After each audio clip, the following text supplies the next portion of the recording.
Te quiero invitar a que conozcas el nuevo ecosistema de empresarios y empresarias de las industrias de bienestar. Se llama The Wellness Business Lab y va a empezar en octubre del 2025. Será un curso, taller y comunidad que combinará muchos talleres y clases respecto de las nuevas maneras de hacer negocios en las industrias del bienestar. Para más información, ve a wellnessbusinesslab.com. Y lo que descubrimos es que la gente quiere cambiar, pero no sabe cómo.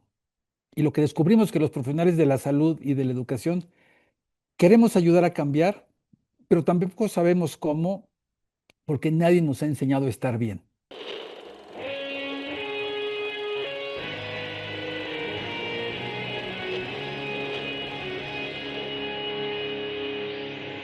Bienvenidos a Volver al Futuro Podcast, donde platicamos con las mentes que nos impulsan a crear el nuevo paradigma de salud y bienestar, conducido por Víctor Sadia.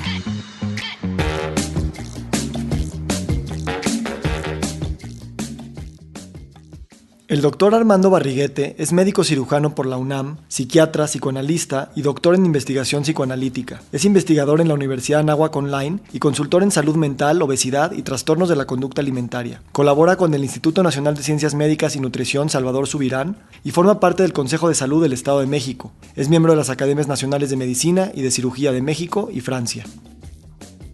En este episodio, Armando nos invita a mirar la medicina no solo como una disciplina clínica, sino como una práctica profundamente entretejida con la cultura, la política, la economía y la vida cotidiana. Desde su infancia, cuando observaba el mundo adulto desde las piernas de su padre psicoanalista y el tejido social de las mujeres que lo criaron, hasta su paso por el deporte de alto rendimiento, la academia, el gobierno y la clínica, ha cultivado una mirada sistémica y afectiva de la salud. Hoy, en plena transición epidemiológica, nos recuerda que las enfermedades de nuestro tiempo, como los trastornos alimenticios, la ansiedad y la obesidad, requieren nuevas herramientas, pensamiento crítico, datos científicos, políticas públicas bien diseñadas y una educación médica que enseña a los futuros doctores no solo a curar, sino a cuidar. Con su experiencia como psiquiatra, docente, investigador y padre, nos confronta con preguntas fundamentales sobre el rol de las redes sociales digitales, el poder de la respiración, el valor del estilo de vida y la necesidad de redefinir el bienestar mucho más allá de la prevención.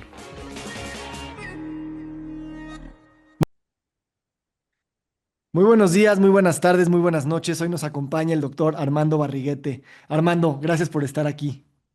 Víctor, encantado, gracias por la invitación y platicar un ratito sobre temas similares y diferentes siempre es un gusto y con sangre nueva más emocionante todavía.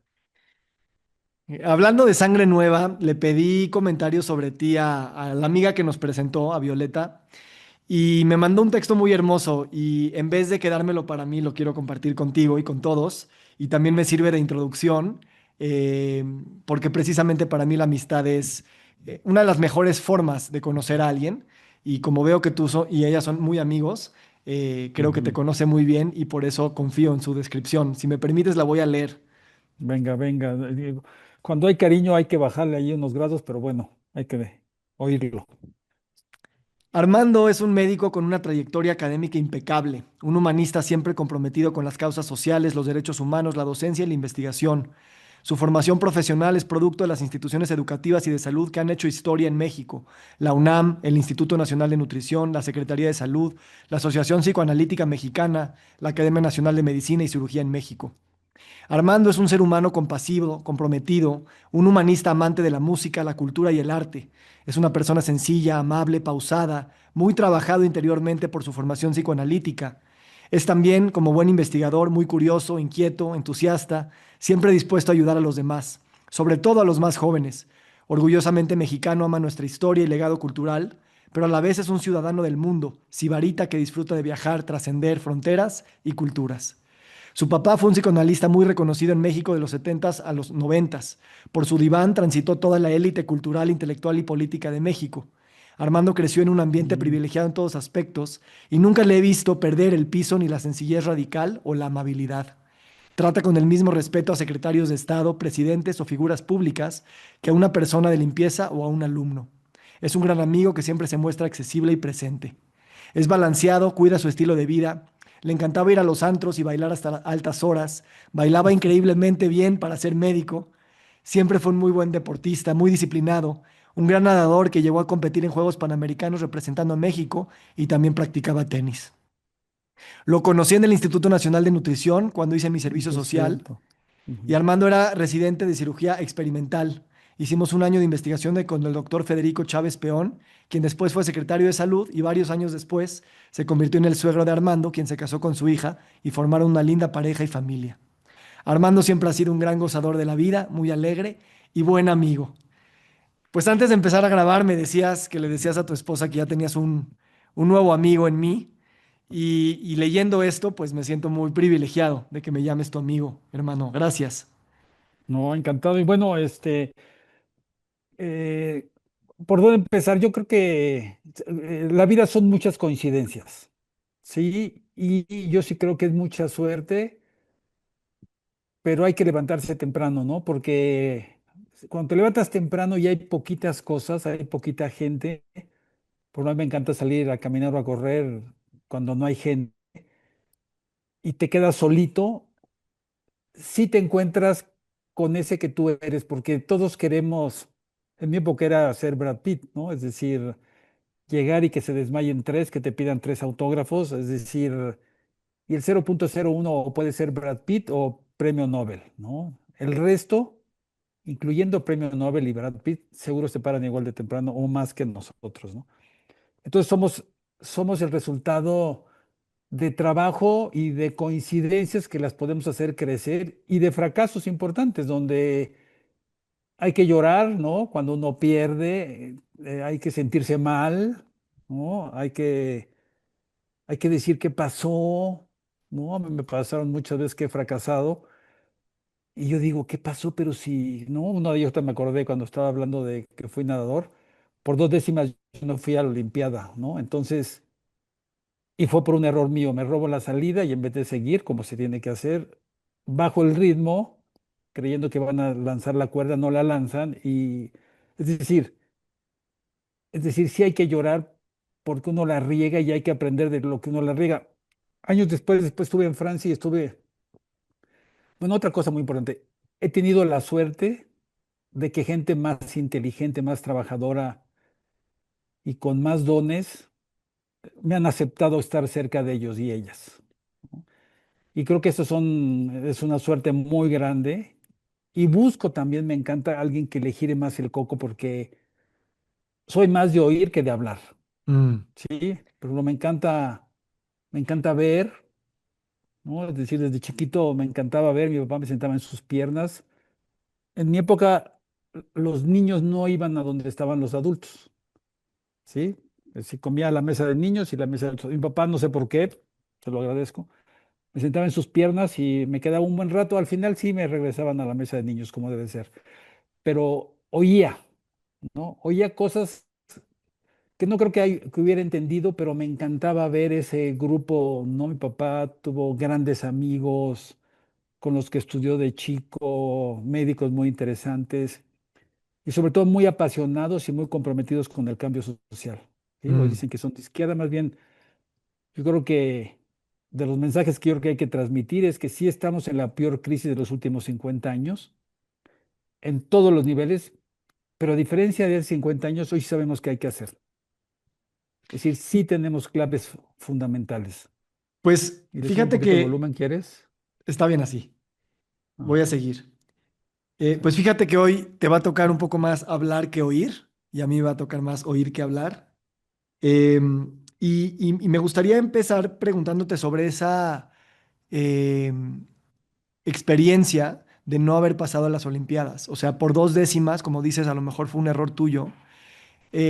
Creo que eso te trajo muchos aprendizajes. ¿Cuál dirías que fue el mayor aprendizaje, ese episodio tan, pues, doloroso y frustrante de tu carrera?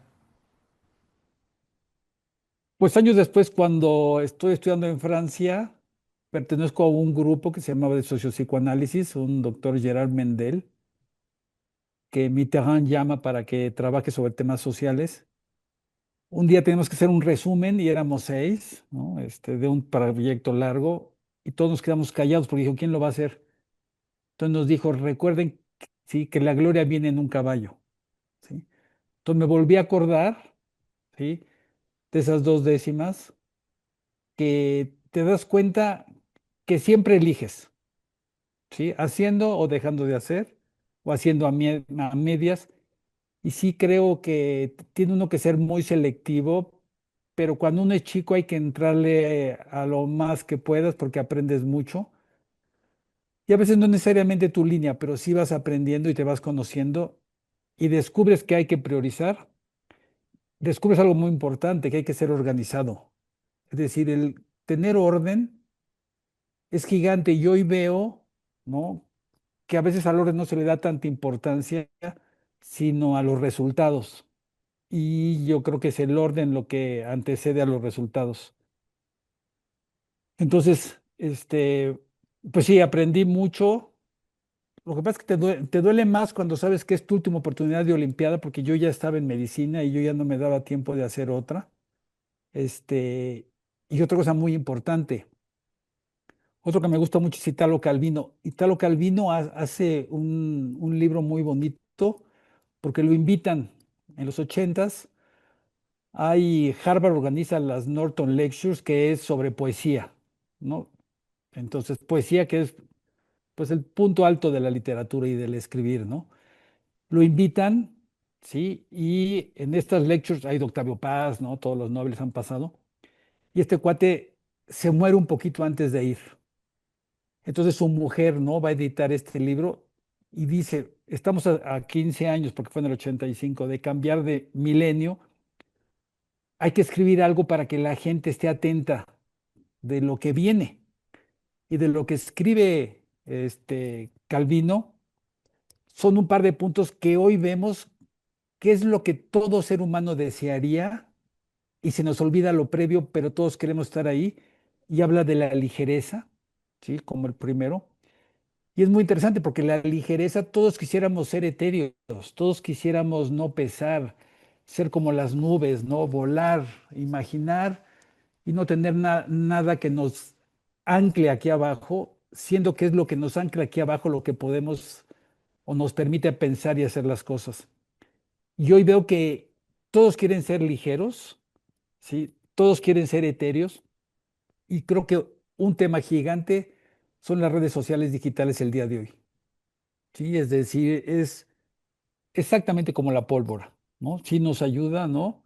Sí, a hacer túneles, a hacer caminos, ¿no? Es decir, sí ayuda a quitar algunos atorones para que el desarrollo pase por algunos lados. Creo que a veces hemos hecho demasiados canales para lo que hay, pero bueno, pero para el otro lado, es decir, sí nos ha movido y nos cuesta trabajo detenernos. Y bueno, el fracaso te detiene y te hace ver que no eres nada ligero, sino que eres pesado como un plomo, ¿no? Por eso también, ¿no? El tema de la obesidad, el tema de conducta alimentaria, siempre han sido así de los temas que me han preocupado y me han interesado, pero sí, aprendí a que siempre escoges y siempre eliges haciendo sin dejar de hacer, ¿no? Es decir, es mentira que fueron las circunstancias, ¿no? Que ese día llovió, ¿no? Es Mm. decir, entonces sí, el tropezón ayuda, aunque también te digo que no me gustaría crecer con puro tropezón, ¿no? Claro. Pero sí ayuda, ¿eh? Platícame de esta, ahorita voy a regresar al tema de la ligereza y al peso, creo que es una bonita ventana para esta conversación. ¿Cómo, cuando tú todavía no pesabas mucho y eras niño y te sentabas en las piernas de tu papá y te dejaba entrar, o al menos vislumbrar el mundo de los adultos, y viendo a tu papá como profesional en el psicoanálisis y viendo a personalidades importantes entrar a su diván, ¿qué fue pasando en ese niño que veía a los adultos ser más que lo que presentaban en la mesa de la comida? Y había un bagaje enorme dentro de su historia vivida, dentro de sus emociones, dentro de lo que no le cuentan a cualquier persona. Tu papá tenía acceso a esos dos mundos. ¿Cómo fue para ti eso?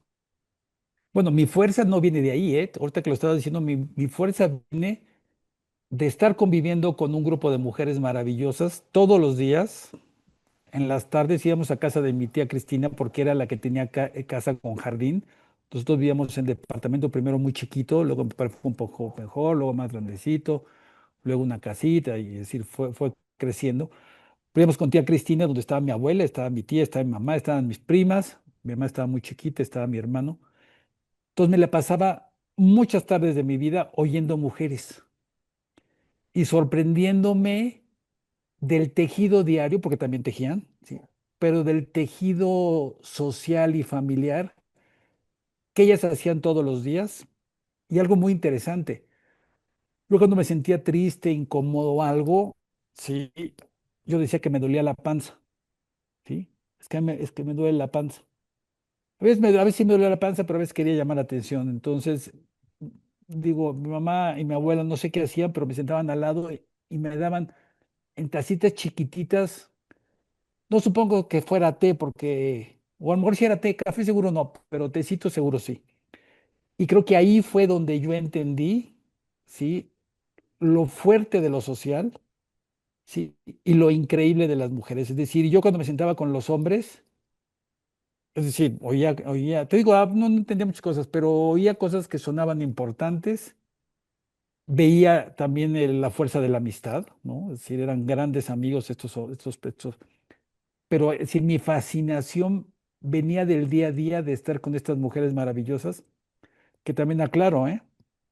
No necesitas entenderlas, ¿no? Necesitas estar ahí para acompañarlas, ¿sí? Entonces, ya estando con mi papá, bueno, también tuve un tío que no sé por qué me llevaban, ¿eh? Me encantó que me llevaban, pero un tío de izquierda importante trae el derecho agrario a México, era el que trajo todo el derecho agrario en la época de Echeverría, él era del PRI, pero era el izquierdoso, él coordinaba todo el equipo de Beatriz Paredes, Heraclio Ramírez, todos los priistas de izquierda de esa época, y me invitaba a su casa, pues nos llevábamos muy bien, me quería mucho, me invitaba a su casa y yo iba a su casa porque me encantaba, porque en su casa era el único lugar donde había mermelada de chabacano.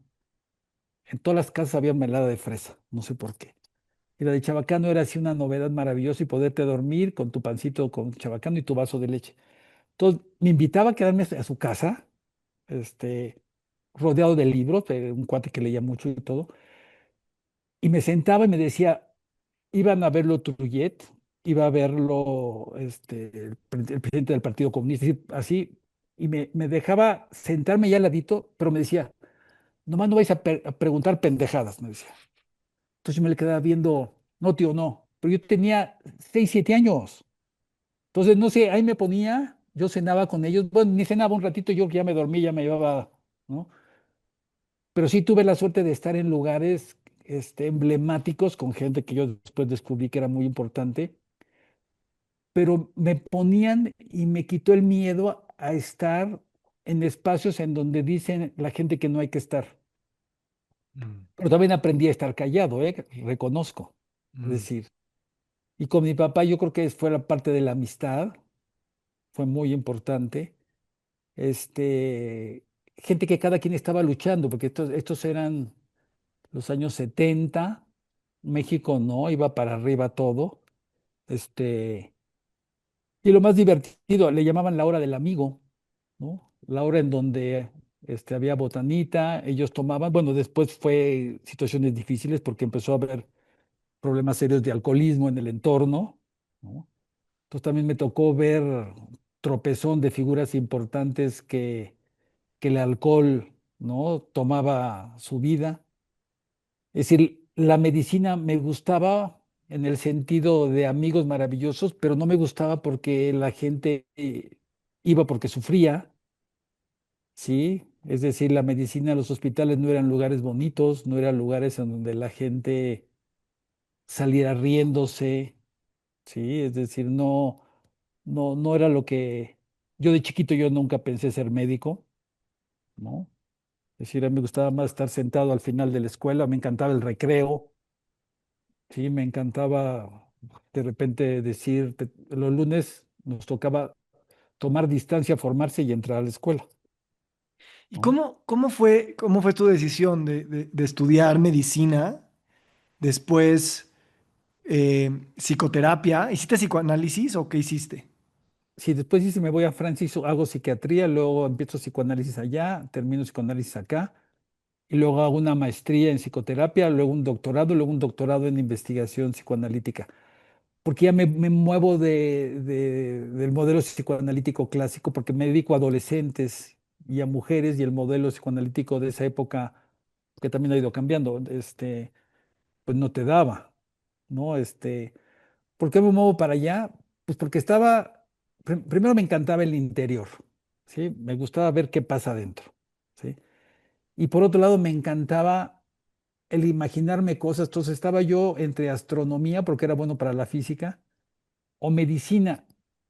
Y sí me pregunté que yo de astrónomo a lo mejor sí me iba a deschavetar, porque es decir, es demasiado abstracto. Y se me hacía muy bonito, pero muy exagerado. Es como volverme poeta, que en mi época no era algo fácil. Ujú. Entonces escogí mejor medicina.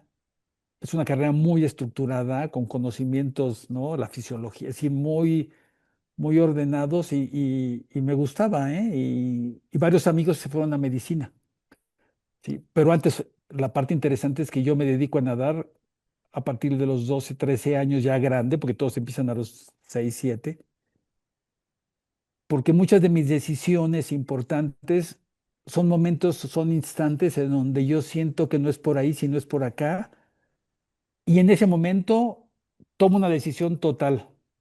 El tema de pasarme para allá sí fue más a partir es decir, siempre me he interesado en la física, le llamaban temata, ¿no? Es decir, esos momentos en donde un nuevo conocimiento sucede en la cabeza de las personas, o en el experimento te hace voltearte para otro lado, ¿no? Y tanto fue el tema de estudiar medicina, como el de vivir en Francia, como el dedicarme a lo psicológico en lugar de la cirugía, porque yo iba a hacer la cirugía.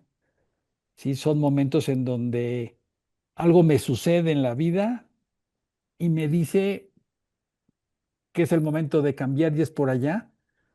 Y algo muy curioso, porque lo creo como si fuera, así te platico, cuando decido psicoanálisis, ¿no? Yo estaba enfilándome para el tema de cirugía y en nutrición, tarara.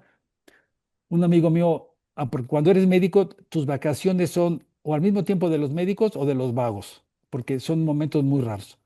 Entonces era un amigo muy querido vago, ¿sí? Que pasó por mí. Mis papás tenían una casa de fin de semana en Cuautla, yo tenía 2 semanas, nadie tenía vacaciones, entonces me fui yo a Cuautla y me quedé. Y pasó por mí, yo que ya tenía el permiso, el dinero, y que lo acompañara a San Antonio a llevar un coche a servicio, no sé qué, ¿no? Entonces yo dije, bueno, pues ni sé de coches, pero bueno, yo lo acompaño. Y llegando a San Antonio, se va con su amigo, porque era un americano, a ver lo del coche, y yo me quedo con el papá del amigo, yo no lo conocía, nos saludamos. Nos ponemos en la terraza, ¿no? Creo que nos sirvió algo de tomar, sí, y me empezamos a platicar, y de repente me empieza a platicar su vida entera. Es decir, yo que fueron alrededor de 3 horas. Inclusive cae la noche, ¿sí? Y ya oscuritos me seguía platicando, me platicó de toda su vida, incluyendo lo que nunca le platico nunca a nadie. Entonces, y nos despierta, porque estábamos como en trance los dos, la verdad. Yo oyendo, porque yo no creo que yo le haya dicho mucho.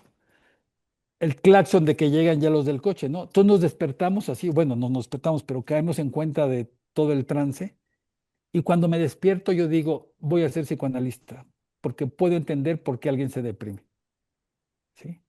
Entonces mi amigo con el que íbamos de ida, me la pasé platicándole de los trasplantes de riñón que hacía con Chávez Peón, todo el camino. Y de regreso le empecé a decir que hay que ser psicoanalista. Entonces me dijo, no inventes. De ida por nada y me inscribo en medicina, porque los trasplantes es lo mejor que le puede pasar a la humanidad.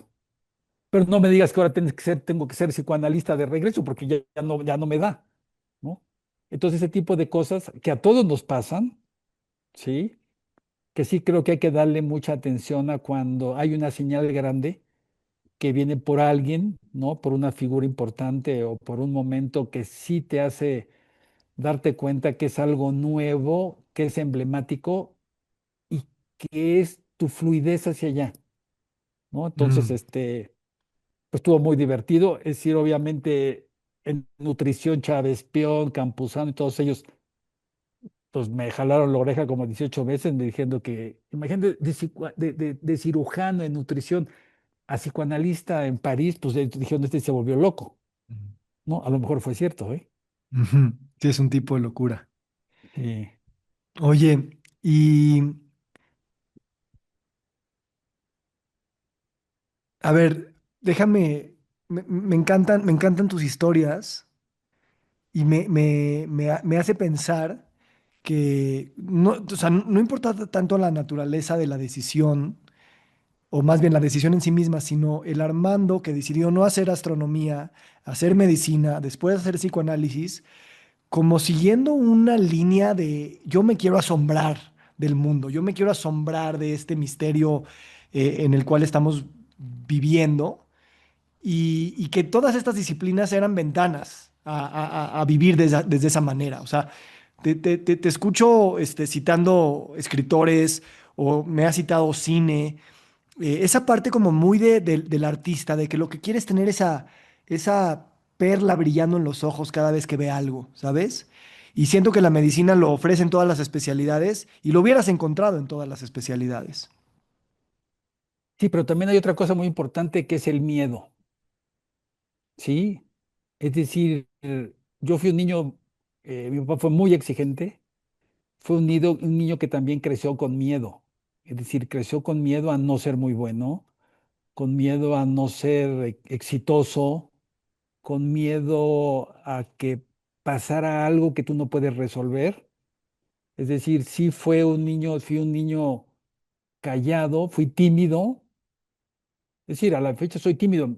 Todos se ríen, dicen que no puede ser. Pero lo que pasa es que yo no hablo con quien no tengo que hablar, ¿no? Y sí es una timidez, ¿no? Yo veo gente que me encanta oírla y verla, ¿eh? Que llegan, saludan y se ponen a platicar. A mí me parece un don maravilloso que yo no tengo, ¿no?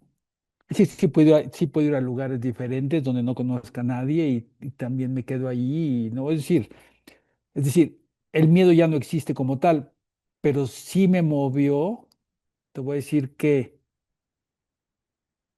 la urgencia de entender, sí, porque había un miedo en donde, después lo fui haciendo chiquito, pero donde entre la exigencia y el maltrato yo al principio no veía diferencia.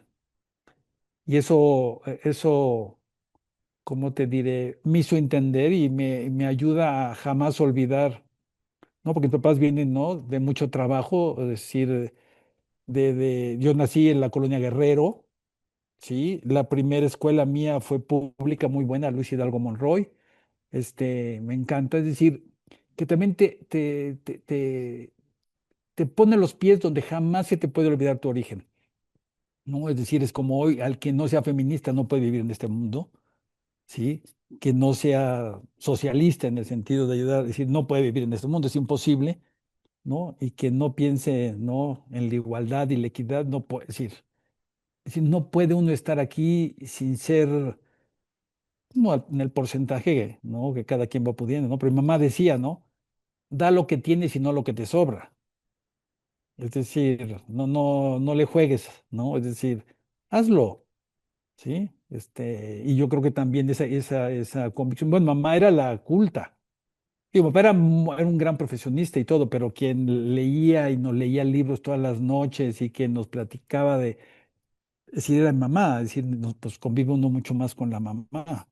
Cuando fuimos creciendo los sábados que se iban porque les tocó a ellos la época que se iban a ver variedades y rezaban en la noche, ¿no? Y ya nos veíamos, ¿no? Y el sábado en la mañana nos paramos temprano, Alejandro y yo, y le preguntamos, ay, mamá, ¿cómo le fue? A ver, ni sé quién lo inventó, ni sé quién fue el primero, ni sé dónde hay más de esas cosas, pero les voy a platicar de qué platicamos, ¿no? Y dicho y hecho, les platicamos siempre. ¿Y quién lo inventó? Y no, sí, mi mamá siempre nos platicaba, ¿no? Entonces era muy simpática, nos dejaba como preguntarle todo, ¿no? Ya. Entonces también hubo esa parte del miedo y del susto, que yo creo que también hoy queremos hijos que no se preocupen, que no tengan miedos y que no tengan sustos. Es decir, no hablo de una educación demasiado estricta y dura, pero sí muy estructurada porque te da marco, ¿eh? Sí, Y te genera tiempos, porque a mí sí me queda claro que cuando termine esto, es decir, termina, ¿no? Yo sí creo en Dios, pero termina esto, es decir, lo que puede uno hacer aquí y sí tiene uno que aportar algo y regresar más de lo que te llevas, porque tenemos mucha suerte de poder haber vivido y disfrutado y entendido un poquito esto. Y hoy sí se necesita muchísimo la base científica en todas estas cosas. Ok. Déjame hacerte una pregunta. Yo no me gusta generalizar, en este caso lo hago un poquito porque me he topado con muchos médicos y médicas que, digo, sin ser despectivo, a veces como que veo que viven con mucho estrés postraumático de su formación académica, de su formación como médicos y médicas, con un alto grado como de, por un lado sí, responsabilidad, estructura, organización, disciplina, o sea que es hermoso, pero también un sentido como de escasez, de competencia, de soledad, de no, Ujú, de sentir que tienen que tener todas las respuestas y de no saber cómo decir no sé. Y dado que el ujú. mundo es muy complejo y el sufrimiento es inminente, aún para los que estudian mucho tiempo y son muy exitosos, eh, los veo así. Y esto sucede en todo el espectro social, pero en particular con los médicos y médicas. ¿Tú cómo has visto el desarrollo como personal, desarrollo humano de médicos muy exitosos en lo profesional, pero que la carrera también les tergiversa algunas de las expectativas que pueden tener para sí mismos en términos de sus emociones, su vulnerabilidad, su tranquilidad de vida? Sí, la formación de lo que nosotros descubrimos, me tocó hacer la primera estrategia de lucha contra la obesidad y luego la segunda. Y lo que descubrimos es que la gente quiere cambiar, pero no sabe cómo. Y lo que descubrimos es que los profesionales de la salud y de la educación queremos ayudar a cambiar, pero tampoco sabemos cómo, porque nadie nos ha enseñado a estar bien. Y es un tema inmenso. Yo cuando entro a la Facultad de Medicina, descubro un plan que desarrolló el doctor Laguna, que se llamó el Plan A36, que era un plan donde tú ibas a la comunidad desde el principio y ibas adecuando tu conocimiento, pero irlo aplicando a la necesidad comunitaria, es decir, a la gente de la comunidad, ¿no? Ir a las barrancas etcétera, etcétera.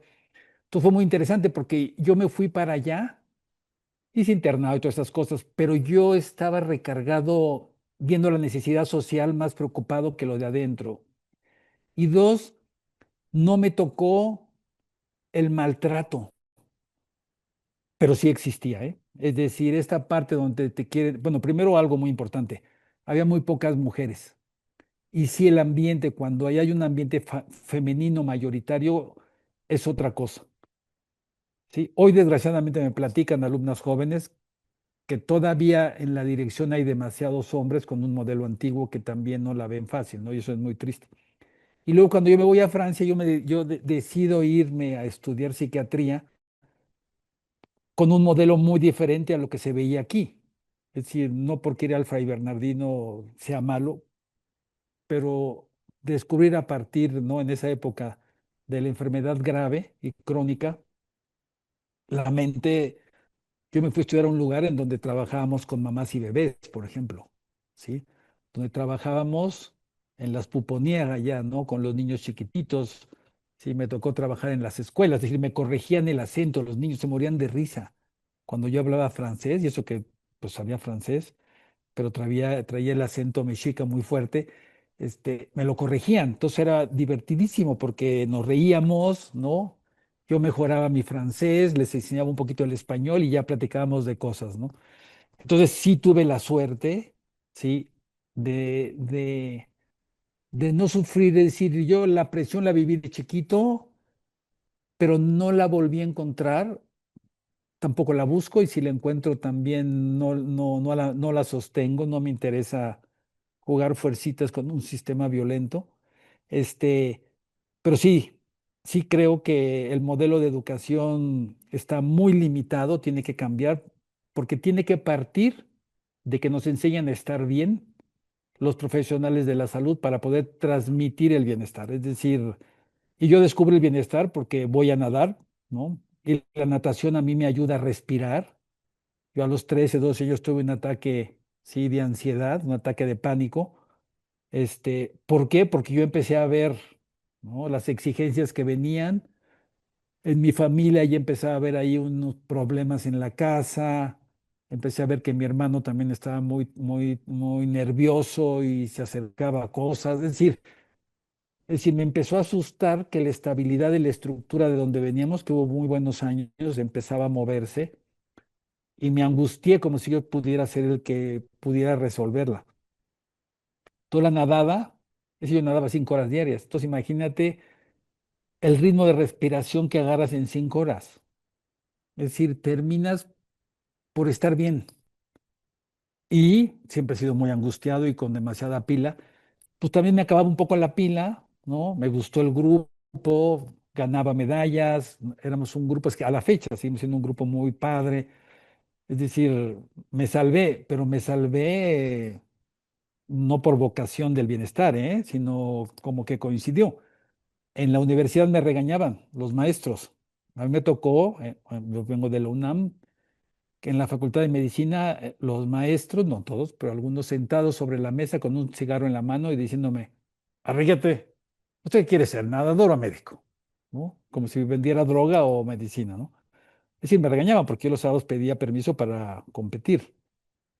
Sí, era otro modelo, ¿no? Entonces sí creo que lo que hoy estamos viendo es un cambio grande, pero tenemos que modificar el cambio a partir de la persona. Hoy lo que estamos trabajando mucho es poner a la persona al centro y la conducta en alto.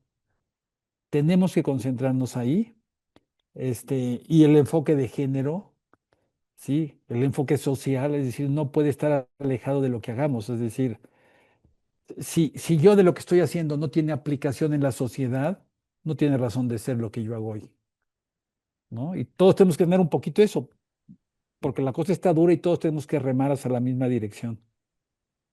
Me encanta que te detengas un poco en el tema de la respiración. Creo que es una de las herramientas más invaluadas en todos los aspectos de la vida. Últimamente, cuando me pongo a respirar yo y a meditar, como que digo, a ver, este es el principio, pero también es el destino, porque aun cuando logremos todo lo que queremos lograr, pues lo que vas a tener es estar tú en un cuarto respirando, independientemente de los millones que tengas en tu cuenta o los éxitos que acumules. Y es en o sea, la respiración es medio y destino, ¿sabes? Como Ujú, si no puedes respirar hoy, no vas a llegar a donde quieres llegar. Y cuando llegues, se va a tratar de seguir respirando, ¿no? ujú, Eh, ujú. en ese sentido, me llama mucho la atención o sea, me encantó cuando tuvimos una llamada muy de 30 minutos, pero literalmente fuimos de lo micro a lo macro, pasamos por lo social y lo político, pasamos por lo cultural, pasamos por lo muy personal, hablando de la transición epidemiológica y de las enfermedades crónicas. Como que yo llevo años trabajando en esta idea de tratar de ver todo de distintas aristas. Y a mí la respiración me ha ayudado precisamente como a no tener ataques de pánico ante tanta complejidad, ¿sabes? Porque sí son muchas variables que se están moviendo, que nos están determinando la manera en la que somos. Y cada quien quiere encontrar una solución desde su forma de ver la vida, el de la política, el de la economía, el médico, etcétera. Pero hay como una intersección que tenemos que seguir trabajando que son prácticamente todas al mismo tiempo. Entonces, yo quisiera que en tus palabras me hablaras un poquito de cómo has visto este tsunami de la transición epidemiológica y cómo, digo, en pocas palabras, hasta donde se pueda, el abordaje transdisciplinario y el abordaje sistémico es tal vez de las pocas herramientas que vamos a tener para, como país, como cultura, como humanidad, el tener un chance, ¿no? De revertir Ujú. una tendencia bastante difícil de revertir. Sí, eh, yo diría que yo tomaría como ejemplo lo que hizo Lancet, ¿no? Lancet en el 2019, Año Mundial de la Nutrición, saca un editorial grande donde dice, para entender realmente dónde está el mundo y dónde está la nutrición, es fundamental que no olvidemos que en este momento, 2019, vivimos al menos tres pandemias de manera simultánea: obesidad, desnutrición y cambio climático. Cuando hay más de una pandemia, hablamos de un estado de sindemia. Es decir, estas tres se potencian y todos los aspectos negativos se multiplican. Entonces nos dicen, no hay tiempo de hacer tres estrategias, ¿sí? Se tiene que hacer una. Y la estrategia que ellos proponían, ¿no? Que me sigue siendo muy, muy importante porque 2 años antes Penguin Random House me invita a hacer un libro sobre bienestar. Dice, tiene que ir sobre el bienestar, ¿sí? Porque es una acción, ¿no? Cuando vemos la definición de salud, la salud es un estado pleno de bienestar físico, emocional, social. Pusieron, ¿no? La parte también espiritual y luego la quitaron, no sé por qué. Pero al final te das cuenta que es el bienestar lo que determina la salud. Pero nos hemos tardado años en darnos cuenta que así es y no que el modelo de salud que es curativo quiere determinar el bienestar, ¿no? Entonces, cuando yo leo eso, nos damos cuenta que de lo que hacia donde vamos tiene que ser por ahí. Y después, de manera intuitiva, ¿no? El presidente anterior toma este concepto como la base de su programa. Es decir, es una intuición. y Pocas veces he visto a alguien que tenga una intuición tan completa y tan impactante, ¿sí? Muchas veces dicen que cuando oyen de bienestar sienten que es el programa, ¿no? Un programa gubernamental y no, y puede ser que sí, pero es decir, no podemos abandonar el concepto y la lucha por el bienestar y sobre todo el que nos lleven a estar bien. Es a partir del estar bien. Y rapidísimo, hoy yo te puedo decir y asegurar que la prevención no existe. Es decir, tenemos que movernos de ahí. La gente no prevé, el ser humano no prevé. Nos paramos con la pared a 1 metro, como en la pared a 1,5 metros si tienes formación y 2 metros si tienes un entorno saludable. Nadie se anticipa. Es decir, yo he hecho deporte desde muy chico, sí, yo he desarrollado programas nacionales, he tenido, es decir, todas las variables, sí. Y en lugar que yo haga flexibilidad de hace 30 años, hago flexibilidad desde hace 6 o 7. No puede ser. Yo sí te puedo decir, es decir, he estado en psicoanálisis, sí, yo vivo de la clínica, yo veo pacientes todos los días, es decir, no puede ser que yo en lugar de hace 30 o 20 años lo haga hace 6, 8 años. Es decir, me queda claro, pero lo veo afuera y a veces están peor que yo, ¿eh?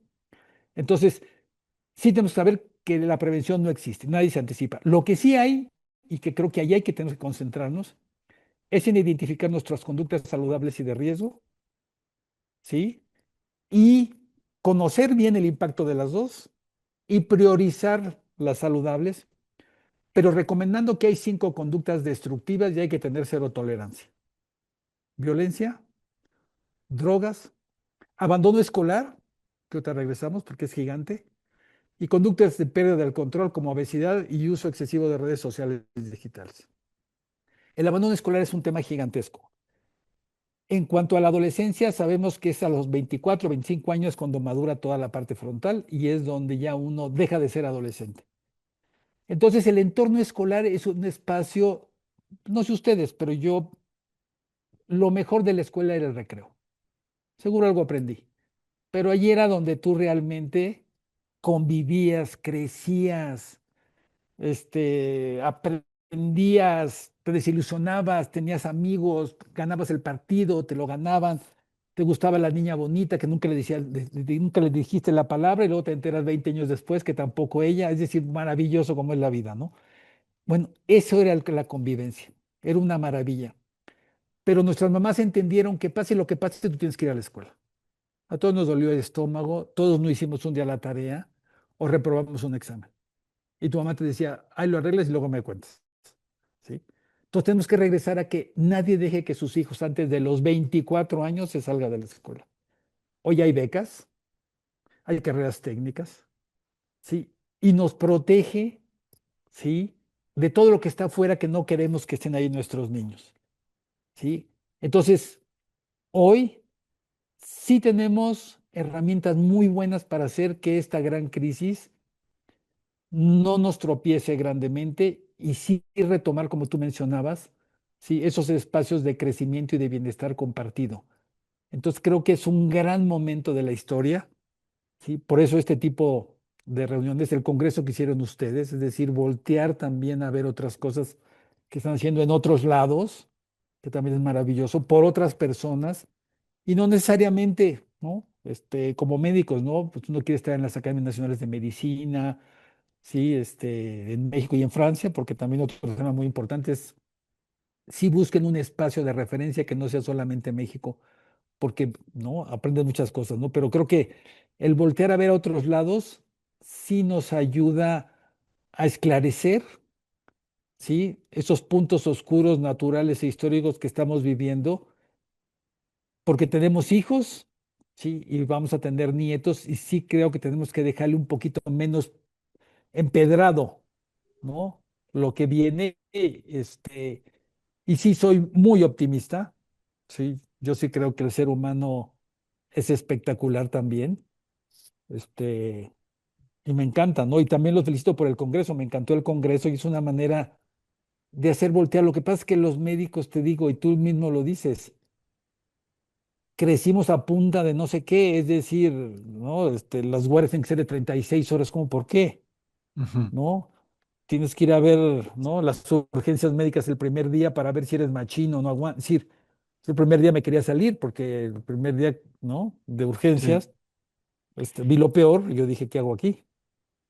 En este contexto que nos planteas como lo puso de Lancet, ¿no? En el que desnutrición, obesidad y cambio climático es la misma sindemia, ¿cómo, mm, cómo cambiarías algunos programas educativos, no nada más en las profesiones de salud, sino precisamente en la arquitectura, en ingenierías, en negocios, dar esta noción que para nosotros ya es muy clara, pero para las disciplinas académicas no creo que sea tan obvio, que se necesita como este abordaje transdisciplinario, primero para comprender que estos fenómenos están, o sea, son el mismo, ¿no? Hablar de cambio climático y hablar de desnutrición es lo mismo y mucha gente no lo No, entendería así, porque pues dices, ¿qué no, tiene que ver el clima del planeta con la obesidad y la desnutrición?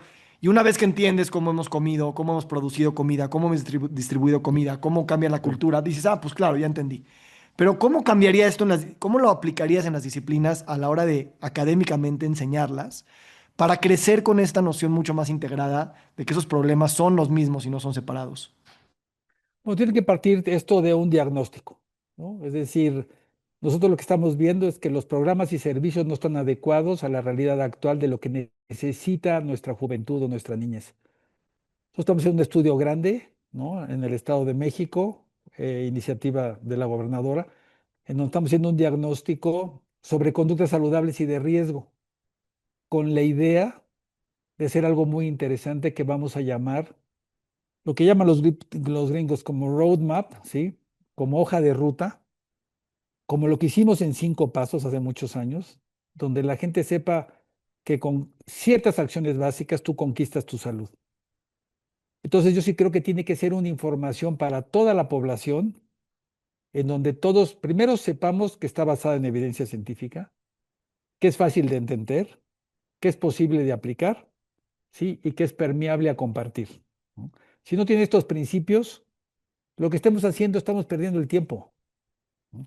Entonces, eso se está haciendo, ¿no? Queremos hacer a partir de ahí un modelo municipal, es decir, que el municipio, porque al final allí es donde ya se atora todo, porque hay programas nacionales muy buenos, federales, hay unos estatales muy buenos, y hay municipales en donde por algo a veces no llegan las cosas, ¿no? Entonces ahorita hay un municipio y una presidenta en Ecatepec, muy pila, la presidenta Azucena Cisneros, donde sí quiere generar un cambio, ¿no? Entonces yo creo que cada uno de nosotros tiene que acercarse a los espacios, no presionar, pero sí incentivar a que haya cambios y poder aterrizar en el ámbito social estas partes que uno ve que sí funcionan en la clínica. ¿Sí? El problema es que en la clínica uno va de uno en uno, de tres en tres y quizá de mil en mil, ¿sí? Pero tiene uno que meterse a la parte pública un poco para que llegue a más gente, porque es decir, toda la gente critica al político. Cuando te metes un poco, ¿no? A la administración pública, te das cuenta que es complejísimo y es muy difícil. Es decir, cuesta mucho trabajo. Entonces yo creo que tenemos que asociarnos más a la parte pública, cada quien a su estilo y a su manera, para que esta rueda vuelva a girar en una dirección que ayude a todos, ¿no? Porque si nomás queremos que me ayude al que estoy en la calle, no sé qué, y en la colonia qué, pues volvemos a caer, como decía mi mamá, ¿eh? ¿No? Da lo que tienes y no lo que te sobra. Es decir, sí tiene uno que comprometerse, ¿no? Socialmente, pues, pues este es nuestro barco y aquí estamos todos arriba. Sí. Yo la verdad me encanta dedicarme al estilo de vida, ¿no? Ujú. Porque no hay escuela de pensamiento, no hay escuela de negocios, no hay escuela de nada que no te hable de que o sea, el estilo de vida es la fuente, es la conducta, ¿sabes? Sí, O sea, si quieres hablar de longevidad, quieres hablar de productividad, quieres hablar de liderazgo, quieres hablar de salud, quieres hablar de sustentabilidad ambiental, quieres hablar de sustentabilidad social, de regreso a lo básico, de regreso a la no violencia, de sí, regreso a fortalecer redes sociales reales, sí. a la nutrición, al deporte, ¿no? Y es como cuando dices yo soy optimista y creo en la humanidad, pues es que, ¿qué es lo más viejo de la humanidad? Pues el estilo de vida de las cosas que hacemos todos los Ujú. días, comunicarnos, comer, descansar, movernos. O sea, no hay más Sí. lejos, ¿no? Y me gusta mucho también que tú como que dices, pues yo esto lo aprendí en la natación, porque en la natación no nada más aprendiste a respirar y a hacer ejercicio y a tener músculos y flexibilidad, aprendiste a tener amigos, aprendiste a tener proyectos, aprendiste a fracasar, etcétera, etcétera. Y eso es mágico, ¿sabes? Porque no necesitamos tampoco tantas carreras de pensamiento sistémico, integrarlo con microchips, inteligencia artificial, para que nos dé la respuesta.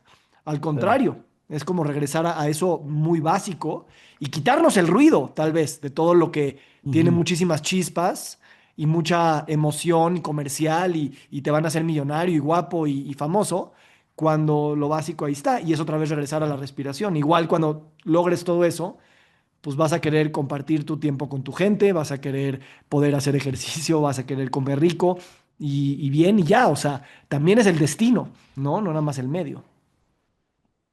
Sí, lo que pasa es que ahorita sí, sabes que nos distraen mucho las redes sociales digitales, ¿no? Y yo sí creo que hay que, un pequeño paréntesis, es la red social digital. La red social somos nosotros, ¿no? Y lo hemos platicado muchas veces, ¿no? La red social digital nos ha sorprendido tanto que se robó hasta el nombre, ¿no? Entonces sí tenemos que regresar a decir la red social soy yo con mis hijos, ¿no? Con mis amigos, con mis cuates. Y lo otro, la red social digital. Pues sí tenemos que hacer una diferencia. Nuestros niños están confundidos y creen que la red social digital es la buena y la red social es la mala y la callan, ¿sí? Entonces sí tenemos que moverlos de ese concepto. Y segundo, bueno, y otro tema fundamental, es la plataforma comercial más espectacular que jamás ha existido en el universo. No es una plataforma educativa, no es una plataforma cultural, es una plataforma comercial. ¿Sí? Es decir, tenemos que alertarlos, ¿no? Que puedes aprender cosas, sí es cierto, pero sí, el algoritmo siempre te vende algo, ¿no? Te digo tres maneras de ser feliz, pero luego abajo pongo mi logo para que compres mi curso y luego no son tres, sino son ocho, y luego ya que son ocho son 24 y luego ya son 365 días, porque, es decir, entonces sí es muy importante que a nuestros niños y a nuestras niñas, porque todos queremos ser únicos, ¿sí? Todos queremos ser el mejor, lo cual me parece maravilloso, pero se nos olvida que el único que me puede acompañar y aguantar soy yo, ¿no? Entonces sí tenemos que seguir insistiendo en que trabaje la persona sobre sí misma. Tu mujer puede ser una maravilla, tus hijos, tus cuates, pero el único que puede aguantar a Armando es Armando. Aparte, pobre que tuviera que aguantarme otro, pobrecito, ¿no? Imagínate. Mi hijo me dice papush y mi hija me dice push, ¿no? Entonces, imagínate tener uno ahí, un intenso ahí al lado, pobrecito, ¿no? Que también cuando alguien te dice algo así, mide los motores, ¿no? También te das cuenta que hay algo chistoso, pero hay algo que no es chistoso, que puede ser un rasgo bueno, pero puede terminar con las relaciones. Sí, sí. El, el, el, el- el aparato comercial que pasa desapercibido en el tema de las redes sociales digitales, cuando nos lo dicen es muy obvio, pero en la manera en la como nos está estructurando el pensamiento, la interacción, la atención, está tan bien hecho que es muy subversivo, ¿sabes? O sea, el algoritmo te habla tan bien, de manera personalizada, te hace sentir tan único, te vuelve de alguna manera único, eh, que, o sea, no piensas que estás cambiando tu soberanía, tu conciencia, tu libre albedrío, eh, tu tiempo, por este sentimiento de, wow, esta cosa no sé si me entiende, pero me entretiene a tal grado que me siento entendido. Sí, sí, sí, sí, sí, es tremendo y terrible, ¿no? Es decir, sí, ¿no? Y les tocó después de la pandemia, es decir, sí, sí se sintieron muy solitos, o todos nos sentimos muy solitos, pero los más chiquitos más, ¿no? Porque hay dos temas que nosotros vemos, ¿no? Cuando estamos en la clínica, que aterran a todo ser humano y más a nuestras jóvenes y a nuestros jóvenes, que es el que no me quieran, no me critiquen, ¿sí? Y estas dos te la vende, como tú acabas de describir, perfecto, para obnular tu criterio y sentir que esas dos no existen, ¿sí? Y Sí. que las pantallas te pueden ser tu gran compañía, ¿no? Ese espejo de Narciso, lo que sea, pero es decir, sí, sí, sí, es decir, sí es una preocupación grande, ¿no? Que todos Ujú. tenemos y sí tenemos que insistir en que se legisle más, en que nuestros niños y niñas tengan horarios, que sepamos qué ven. El tema de la violencia y la sexualidad le bota el coco a cualquier ser humano.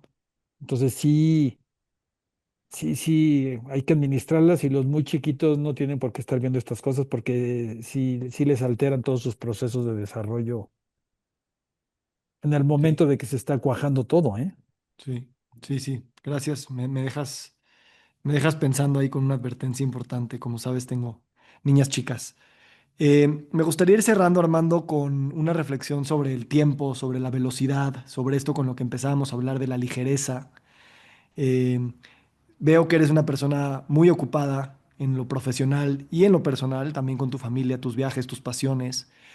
Eh, ¿Cómo significas tú el tiempo en tu rutina, en esta prisa colectiva que hemos también mamado de manera inconsciente y que perdemos también la soberanía de nosotros dictar nuestros propios ritmos y velocidades? ¿Cómo manejas tú esto en tu agenda y en tus proyectos vastos que tienes? Sí, de chico se me ocurrió siempre preguntarle a mis profesores y a gente que me llamaba la atención o gente que para mí era emblemática, siempre les preguntaba cuáles eran sus lecturas sobre su tema, ¿no? Su especialidad, sus lecturas sobre literatura o cultura y cómo organizaban su día. Es decir, siempre yo les preguntaba eso. Unos no me contestaban, ¿no? También. Otros sí me contestaban, pero se les hacía muy raro que yo anduviera preguntando eso, ¿no? Y eso me orientó a ver la importancia de la lectura y de la escritura, porque yo creo que hay que escribir, es decir, no tiene uno que ser Octavio Paz, ¿no? O Sabines, pero es decir, tiene uno que escribir poesía, ¿no? Tienes que enamorarte y escribirle a la amada, ¿no? Tienes que transmitir un poco de lo que estás entendiendo. Y lo otro es leer sobre las otras cosas que son apasionantes, ¿no? Que es la cultura y pues, la literatura en sí. Y el tercero es la estructura de tu día y tus horarios. Mm. Es decir, el orden, sí, es una cosa espectacular porque hace que tú todo lo encuentres. Pese a eso se nos pierden cosas como tiene que ser, porque también de repente no aparecen y luego aparecen, que también es esa la magia del día a día. Entonces yo creo que para mí es fundamental, ¿no? Tengo varios espacios que siempre he llevado juntos, que también es muy importante no dejarlos fuera de tu día a día, ¿no? Es decir, la parte de la clínica, ¿no? Es decir, ver pacientes es fundamental. La parte de la investigación y la parte social, ¿no? Y la parte de tu familia y tus amigos. Es decir, yo a todos los congresos cuando mis hijos eran chiquitos, iban a todos los congresos conmigo, ¿no? Entonces, obviamente se quedaban ¿cómo se llama? En la alberca. Cuando mi papá todavía estaba, iban a oír al abuelo, que decían, qué raro que el abuelo dice groserías, ¿no? Y dibujaban al abuelo los niños, ¿no? A veces me iban a oír a mí, a veces no. Entonces sí, sí, siempre trae a tu gente cerca de ti por donde vas pasando y déjalos elegir si quieren ir o no quieren ir, ¿no? Porque yo soy el típico que juro que lo que hago, veo y descubro es tan padre que no se lo pueden perder. Pero ellos tienen que decidir si lo quieren perder o no, ¿no? Porque ellos, es decir, sí, me encanta lo que me dedico. Es decir, yo te puedo decir hoy que me paro emocionado, tampoco todos los días ni las 24 horas, pero me emociona mucho lo que yo hago. Entonces, una parte de la clínica, ¿no? Otra parte de investigación es muy interesante. Hoy, todo lo que nos está dando la información, las bases de datos, lo que nos están dando, ¿no? Soy del Sistema Nacional de Investigadores.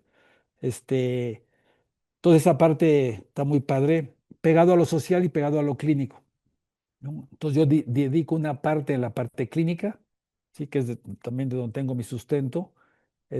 Otra parte social grande, donde hacemos investigación y otra parte familiar, ¿no? Donde pues el tema del tenis, el tema de la nadada, el tema de salir. Es decir, y ahí lo vas, como con los años lo ordenan muchísimo mejor. Cuando estás chico, pues, sí hay que encimarlos un poco, ¿no? Pero no dejes que se queden atrás, porque yo los casos donde he visto tristes a gente muy querida es cuando se les ha olvidado sin querer, ¿eh? Porque la competencia en medicina es una cosa, eh, se me hace horrorosa, aquí entre nos, ¿no? La capacidad me encanta, pero que se les olvida, ¿no? Es decir, y cuando la quieren jalar, ya el hilo está muy largo, muy flojito y es imposible. Y cuando toca la crisis de los adolescentes, de los hijos, el hilo no es tan fuerte como para dar el jalón, ¿sí? Y que no se tropiecen fuertemente. Se van a raspar un poco y tropezar como nos pasó a nosotros, pero que no se caigan al precipicio, ¿no? Y yo Qué veo bonito. muchos, ¿no? Amigos pues que no se nos olvide traer a tu gente, ¿no? A tu pareja, a tus hijos, llevarlos, ¿no? Y cuando dicen, pero es que, o de viaje, para lo que te alcance, es que no disfrutan los niños si van chiquitos, se acuerdan de todo, ¿no? Y si te alcanza, nos encantaba, mi papá hacía muchas cosas ahí con el ingeniero Cárdenas o cosas maravillosas, desde chiquitos, ¿no? Y si no aprenden, no pasa nada, tú convives con ellos, pero algo no aprende. Digo, a mí me sentaban de chiquito y no sé si aprendí algo, pero estaba divertidísimo. Ujú. Me encanta.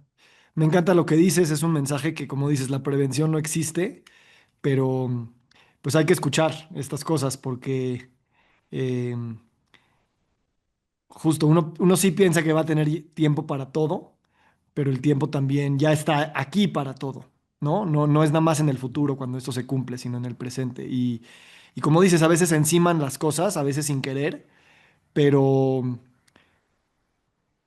es un gran privilegio y una gran oportunidad los que tenemos, muchos tenemos esta oportunidad de, pues sí, de ser críticos, de quedarnos a 2 décimas de pasar a las Olimpiadas y sacar de ahí un aprendizaje aún mayor que tal vez haber ganado la medalla de oro. Así es que te agradezco, Armando, infinitamente. Me emociona mucho esta amistad. Eh, eh, Fue inmediato esta conexión y me emociona mucho porque creo que seguiremos siendo amigos generativos y eso es un gran agradecimiento. Encantado y te felicito que compartas con tu auditorio, ¿no? Reflexiones personales, ¿no? Y no nada más las bibliográficas, que digo, hay que leerle, pero que también dan mucho y qué padre que no sueltes a tu familia y la lleves por donde andes. Eso también me encanta porque sí son de los grandes aprendizajes, ¿no? Mis papás nos llevaron a todos lados, y ahí andaba uno. ¿Mm? Sí, sí, gracias por eso y será un privilegio seguir compartiendo contigo. Armando, muchas gracias. Te deseo lo mejor. Estamos caminando juntos. Nadando juntos, voy Abrazote, a decir. nadando, me encanta. Abrazote. Abrazo, hermano. Nos encantaría recibir tu retroalimentación de estos podcasts para continuar generando contenidos que te sean útiles e interesantes. Si puedes, déjanos un comentario en la página web victorsaadia.com.